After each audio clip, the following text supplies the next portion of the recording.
श्री ब्रह्मचैतन्य महाराज गोंदवलेकर यांची अमृतवाणी प्रपंच व परमार्थ विषयावरील प्रश्नोत्तरी. संकलन डॉक्टर मनोहर वैटीकर. सुखदुःख आणि समाधान याविषयी महाराजांना विचारल्या जाणाऱ्या प्रश्नांपैकी 2 प्रश्न या भागात आपण घेणार आहोत. प्रश्न क्रमांक 1. भवरोगासाठी उपाययोजना कोणती? महाराजांचं उत्तर: आजारी माणसाला 3 गोष्टी कराव्या लागतात: कुपथ्य टाळणे, पथ्य सांभाळणे आणि औषध घेणे. त्याचप्रमाणे भवरोग्यालाही 3 गोष्टी कराव्या लागतात. मुख्य ध्येय परमात्मा प्राप्ती, त्याच्या आड जे येईल ते कुपथ्य म्हणजे दुस्संगती, अनाचार, अधर्माचरण, मिथ्या भाषण, द्वेष, मत्सर वगैरे, त्याचा त्याग करावा. परमात्मा प्राप्तीला जे सहाय्यक पोषक सत्संगती, सद्विचार, सद्ग्रंथ वाचन आणि सदाचार ते पथ्य, त्याचे ग्रहण करावे आणि अखंड नामस्मरण करणे हेच औषध सेवन होय. प्रश्न क्रमांक 2. वासनाक्षय कसा होईल? महाराजांचं उत्तर: वासनेच्या 3 अवस्था आहेत.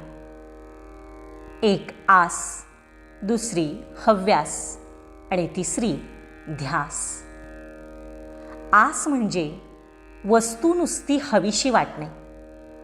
हव्यासामध्ये वस्तू नेहमीच आपल्याजवळ असावीशी वाटते आणि ध्यासामध्ये त्या वस्तूशिवाय इतर काहीच सुचत नाही. मोठे झाड तोडायचे असेल तर आपण त्याच्या वरच्या फांद्या आधी तोडतो, नंतर बुंधा तोडतो.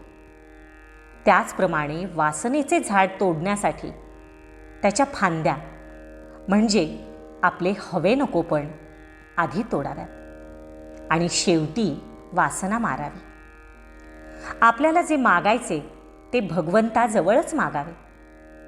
त्याने ते नाही दिले तर ते न देणेच आपल्या हिताचे आहे अशी बुद्धी उत्पन्न होईल आणि त्यानेच वासना मरेल. वासना म्हणजे विषयाजवळचा वास. ना म्हणजे नको. वासना ही दुसऱ्या कोणत्याही उपायांनी तृप्त होण्यासारखी नसून आपण जर भगवंताजवळ वास ठेवला तरच ती नष्ट होते. वासना गेली पाहिजे म्हणून ती जात नाही. असे घोकून तिचा ध्यास घेतल्याने ती उलट वाढेल. वासनेमुळे आपल्या आनंदाचा भंग होतो. म्हणजे वासना आपल्या आनंदाची चोरीच करते. ज्या समाधानाकरता आपली खटपट चाललेली असते ते समाधानच वासना हिरावून नेते. वासना मारायला भगवंताचे अधिष्ठान हाच एक उपाय आहे. नामस्मरणाने वासनेला योग्य दिशा मिळते. म्हणून सदा सर्व काळ नामात राहिले तर हळूहळू वासनेचा अंत होऊन केवळ आनंदच आपल्याजवळ राहील. उर्वरित प्रश्नोत्तरी पुढील भागात. श्रीराम जय राम जय जय राम. व्हिडिओ लाईक करा, शेअर करा, सबस्क्राईब करा आणि कमेंट्सही जरूर करा.